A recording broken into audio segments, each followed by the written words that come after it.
We shall now look at case 2 of master theorem.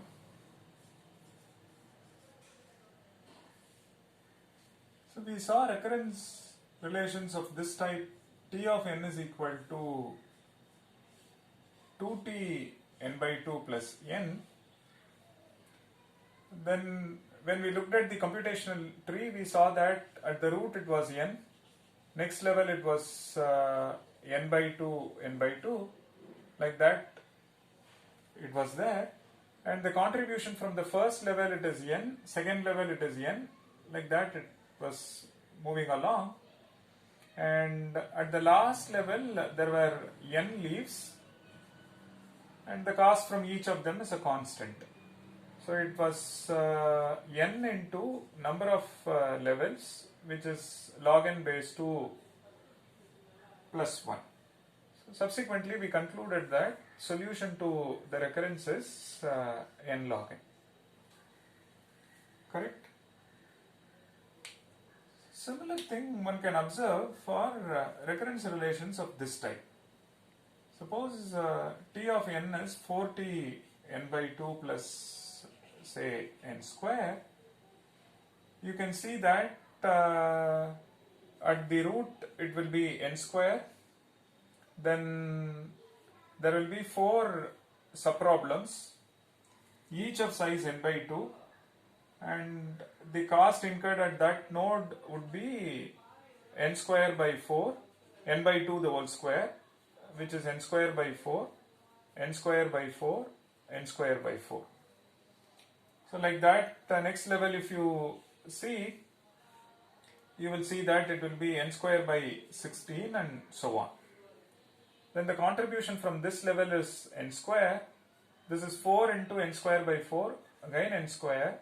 So like that, 16 into n square by 16, which is n square and so on. On simplification, we see that solution to the recurrence is n square times log n. In this case, log n base 2.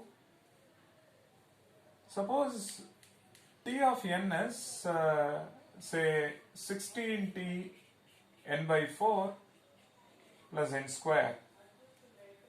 Very similar to this, on simplification we see that solution to this recurrence is theta of n square times log n base 4. Now all of this have some uniformity there. What is that?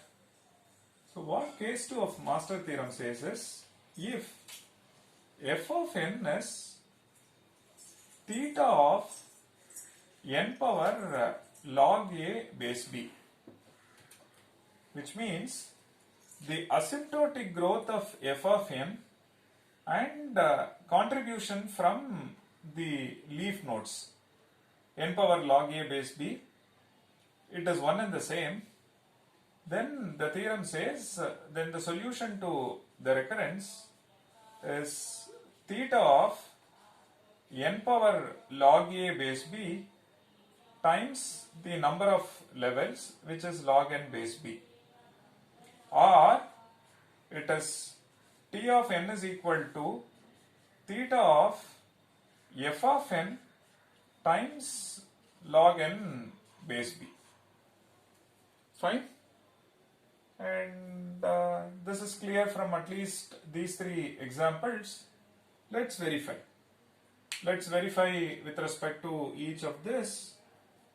So example 1 says f of n is n and n power log a base b is n power log 2 base 2, which is n. Now n is theta of n. So we satisfy the premise of this. Then it says solution to the recurrence is theta of n into log n base b, which is log n base 2. And that's precisely matching our answer, which we obtained through recurrence tree method. So the idea is this: given a recurrence relation, find out the value of f of n and the contribution from the leaf set, which is n power log a base b.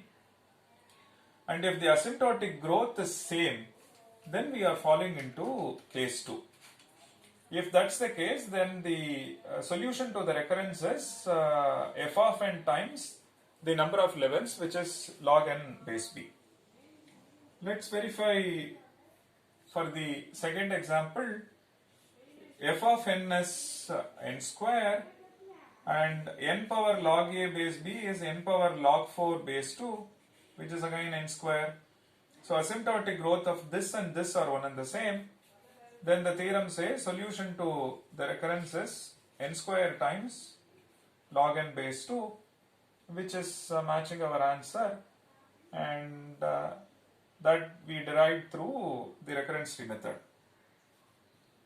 Example 3 says f of n is n square and n power log a base b is n power log 16 base 4, which is again n square, and conclusion, solution to the recurrence is n square times log n base 4, which is matching our answer.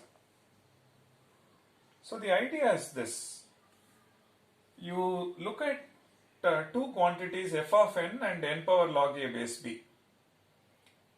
If f of n and n power log a base b, the asymptotic growth are one and the same, then we are falling into case 2. If f of n is order of n power log a base b minus epsilon, which means asymptotic growth of f of n is smaller than n power log a base b. If that's the case, then it is case 1 of master theorem.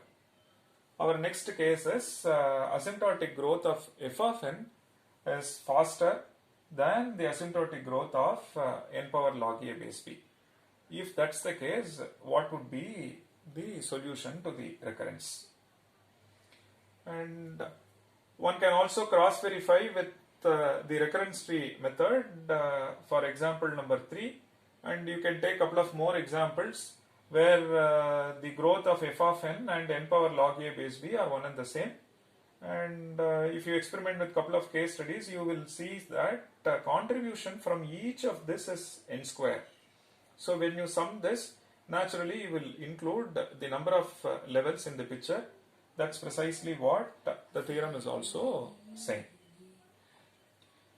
And so here again contribution from each of this is n, and the number of levels is log n base 2, so that is taken into account.